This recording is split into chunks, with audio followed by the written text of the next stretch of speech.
चलो आज ये लास्ट टॉपिक है तुम्हारा बचा हुआ है, अम्ल क्षार और लवण का। उधर सारे याद कर लेना जितने हैं। सोडियम हाइड्रोक्साइड और किसका किसका निर्माण किए थे, जल्दी बोलो। हाँ अरे किस क्या क्या बनाई साइंस लैब में, ले याद नहीं करती है क्या। चलो आज बनाएंगे हम लोग प्लास्टर ऑफ पेरिस। क्या बनाएंगे? Plaster of Paris. Plaster of Paris का प्रयोग कहाँ करते हैं? वही हाथ। हाँ तो याद है ना, वही सीखना आज। प्लास्टर ऑफ पेरिस का निर्माण करके दिखेंगे, जिसे हम क्या बोलते हैं? पॉप। क्या है?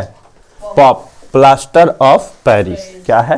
Plaster of Paris. तो प्लास्टर ऑफ पेरिस, तो इसका सूत्र याद ही कर लेना है। क्या होता है? CaSO4 और होल 2 क्या है? होल 2 है। और यहाँ पे या तो होल 2 में इनटू करके लिख सकते हो H2O यानी कि जल। यह हम इसी को क्या बोलते हैं? Calcium sulphate hemihydrate. क्या बोलते हैं? Calcium sulphate hemihydrate. हेमीहाइड्रेट बोलेंगे तो उसको किस तरीके से लिखोगे? इस तरीके से। हाँ CaSO4 इंटू हाफ H2O। इसमें जल के कितने अणु? हाफ। इसलिए इसको क्या बोलते हैं? आधा। अर्ध हाइड्रेट या हेमीहाइड्रेट। 24 तारीख आधा लिखते हैं ना, अर्ध हाँ डेट लिखिए ना 24। अर्ध हाइड्रेट या हेमीहाइड्रेट कहते हैं। अर्ध हाइड्रेट या हेमीहाइड्रेट। तो देखो इसको प्राप्त किससे किया हमने? कल देखे थे नमक से क्या प्राप्त किया हमने, अलग अलग चीज। तो इसको हम जिप्सम से प्राप्त करते हैं। किससे? जिप्सम। ये क्वेश्चन तुम्हारा ऑब्जेक्टिव में आएगा। प्लास्टर ऑफ पेरिस को किससे प्राप्त किया जाता है? जिप्सम से। किससे प्राप्त करते हैं? जिप्सम से। जिप्सम को कितना? जब 373 केल्विन पे गर्म करते। 373 केल्विन मतलब 100 डिग्री सेल्सियस। कितने डिग्री पे? 100। कोई पानी का जो बॉइलिंग पॉइंट है कितना होता है? 100 डिग्री सेल्सियस। ठीक है। नीचे जमीन पे हम लोग भोजन बनाते हैं तो वो 100 डिग्री सेल्सियस पे पानी उबलने लगता है, इसलिए भोजन आसानी से पक जाता है। वही जब हम पहाड़ों पे जाते हैं तो वो 90 डिग्री या 70 डिग्री पे ही वो उबलने लगता है, पहले ही उबलने लगता है, इसलिए भोजन लेट पकता है। पानी गर्म तो हो जाता है जल्दी और उबलने भी लगता है, लेकिन पानी क्या होता है? भोजन लेट पकता है। क्यों? वायुमंडलीय दाब कम होता है वहां पे, हवा का प्रेशर क्या होता है? कम होता है। चलो अभी पढ़ेंगे इसको, कहाँ अभी पढ़ाएंगे, मैराथन करवाएंगे उसमें। चलो इसको जल्दी फटाफट देख लो। 100 डिग्री सेल्सियस पर गर्म करने पर यह जल के अणु त्याग कर क्या बना देता है? कैल्शियम सल्फेट अर्ध hydrate. Calcium sulphate hemihydrate. Calcium sulphate अर्ध हाइड्रेट। अर्ध क्यों बोला? क्योंकि इसमें जल के कितने अणु? हाफ H2O यानी कि आधा जल होता है। इसे सफेद चूर्ण को अगर फिर से हम जल मिला दें तो वो फिर से क्या बन जाता है? जिप्सम ही बन जाता है। हम घर में लाते हैं इसका प्रयोग करने के लिए क्या? चूना लाते हो ना, वो क्या है? जिप्सम है ना। उसमें हम जल को मिलाते हैं तो क्या बन जाता है? Plaster of Paris. ठीक है। फिर हम उसमें जल को ही मिला के फिर छोड़ देते हैं, फिर से वो जम जाता है ना। तो चलो ये देखो क्या होता है। ये प्लास्टर ऑफ पेरिस का सूत्र है। तो क्या होता है? CaSO4 into half H2O। इसमें जब हमने क्या मिलाया, यानी कि हाफ H2 यानी कि कुछ 1 लीटर या 1.5 लीटर के करीब क्या मिला दिया हमने? जल को मिलाया। प्लास्टर ऑफ पेरिस को हमने क्या किया? जल मिलाया। जल मिलाया तो फिर से वो क्या बन गया? जिप्सम ही बन गया। क्या बन गया? जिप्सम ही। क्या बन गया? जिप्सम। तो जिप्सम बनाने के लिए कितना जल लिए? 1.5 लीटर।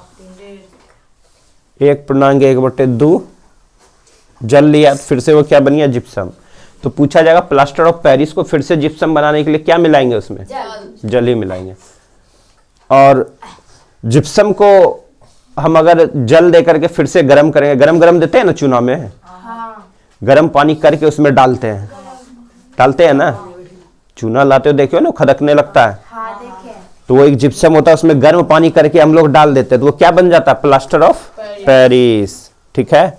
फिर से अगर हमने उसमें ठंडा जल मिला दिया तो फिर से वो क्या बन जाएगा? फिर से वो चूना ही जम जाता है। समझ गए? चलो ये करके नहीं देखें, जल डाल के फिर दोबारा नहीं देखें ठंडा ना। ठीक है। चलो आगे चलते हैं। इसका यूज कहाँ क्या होता है, इसका प्रयोग कहाँ करते हैं? तो इसका प्रयोग एक तो टूटी हुई हड्डियों को सही जगह पे ज्वाइंट करने के लिए, सही जगह पे उसको फिक्स हो जाए, इसके लिए उसको स्थित करने के लिए हम प्लास्टर ऑफ पेरिस का प्रयोग करते हैं। तो टूटी हुई हड्डियों को किससे जोड़ते हैं? प्लास्टर ऑफ पेरिस से ही, ठीक है। वो लिक्विड टाइप का होता है, हल्का पट्टी बांध के फिर उसको चिपका देता है ऊपर से, पेन करता है, फिर वो धीरे धीरे सख्त हो जाता है कुछ देर बाद ना। चलो, खिलौने तथा सजावट का सामान बनाने के लिए, खिलौने बनाने के लिए, सजावट का सामान बनाने के लिए, याद रहेगा। ये टाइल्स के बीच में इसका भी प्रयोग करते हैं, जो छिद्र बच जाता है ना। दीवारों की सतह चिकनी बनाने के लिए हम दीवारों पे पेंट करते हैं, ठीक है। ये पूछा जाता है, दीवारों को जो हम पेंट करते हो क्या होता है? हमने सफेदी कर लिया, क्या वो तुरंत चमकने लगता है? नहीं, तो हवा के संपर्क में आने के बाद वो चमकने लगता है। 2-3 दिन, कम से कम 2 या 3 दिन अगर वो दीवार को हमने पेंट किया है उसके बाद ही चमकेगा। तो कितने दिन बाद? 2 से 3 दिन बाद फिर से वो क्या है, बहुत अधिक चमक आ जाती है जब वो हवा के संपर्क में आता है, ठीक।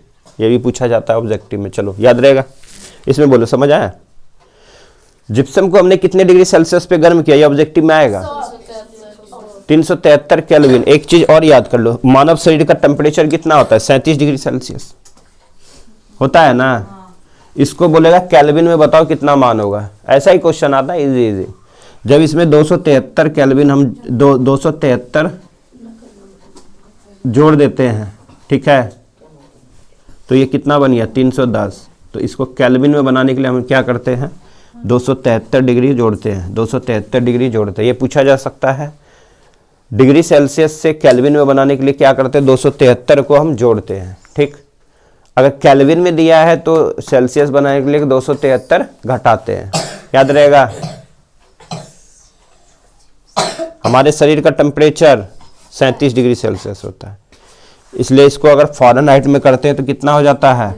98.6 फ़ारेनहाइट, 98.6 फ़ारेनहाइट, क्योंकि हमारे शरीर का टेम्परेचर अभी भी इतना ही होगा। फ़ारेनहाइट में नापते हो, किससे नापते हो? थर्मामीटर से। उसमें क्या भरा होता है? पारा। इसी से नापते हैं। 100 थोड़ा सा ज़्यादा हो जाता है, 100 जैसी होता है, लगता है हमें बुखार आ गया है। चलो, इतना याद रखना है।